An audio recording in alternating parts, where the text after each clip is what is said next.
When you watch Jujutsu Kaisen 0, you will think, wow, this Geto guy is a complete prick, as he was willing to kill Yuta, a fellow Jujutsu sorcerer who is also a student, to get to Rika. You know, the same Geto that wants to make a world of only Jujutsu sorcerers, but was ready to kill Yuta at the end of the film. So clearly there are some exceptions to that ideal world of his. But the thing is, Geto was never like this. He was actually a good guy at one point, better than Gojo or any of the other sorcerers, because he believed, as he himself stated in chapter 65, that Jujutsu exists to protect non-Jujutsu users, and that society should keep the strong in check. He's a good guy with morals, and surprisingly, he's also a very well-mannered guy, as he calls out Gojo in the next chapter, saying that he should watch how he speaks to people and that he can come across as rude. Mate, this makes him a lot more likable than even Gojo himself, and you get that chilled vibe from Geto.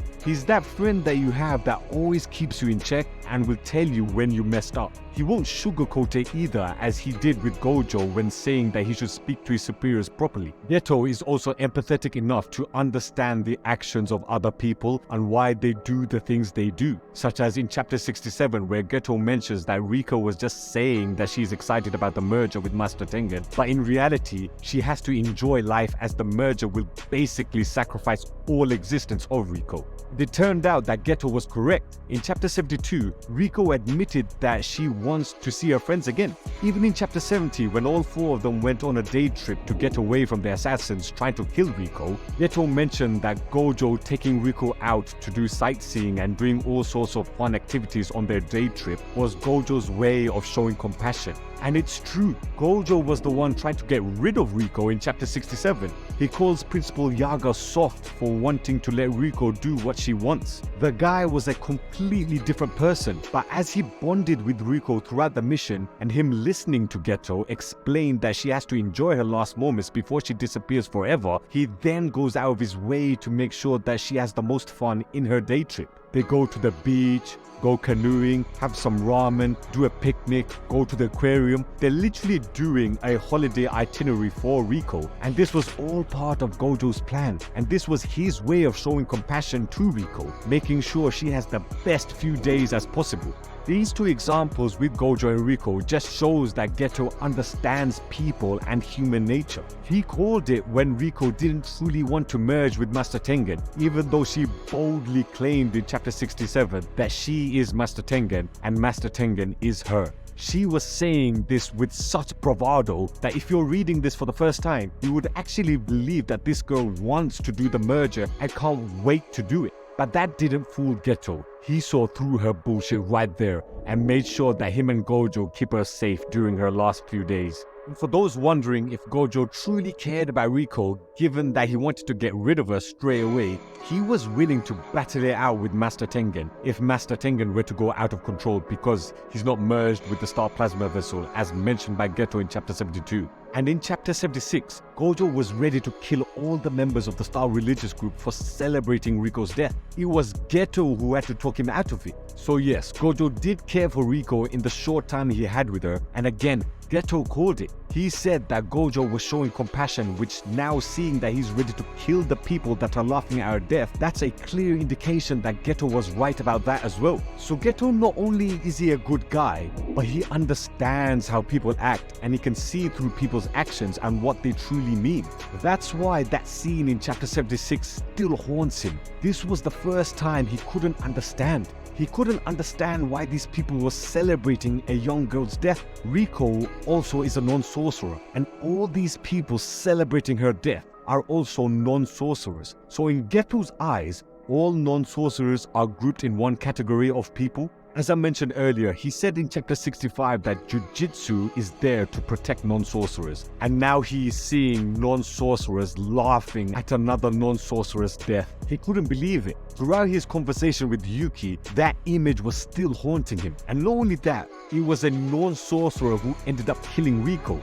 Toji didn't have any cursed energy. He was basically the original Maki. But again, non-sorcerers who he believed was his duty to protect are now killing innocent people and are laughing at their death, which was Riko. In chapter 77, there was more confusion added when he sees two girls in prison and beaten up and scared. all because the non-sorceress didn't understand the powers these kids have. This just did to the deep-lying hatred he's starting to grow for these so-called people that he believed he had to protect. Geto reminds me of Hao from Shaman King. Hao also knows how people feel and act. In Hao's first incarnation, he met Masamune and instantly understood that Matamune's family had all died. So he kept Masamune with him and gave him a home.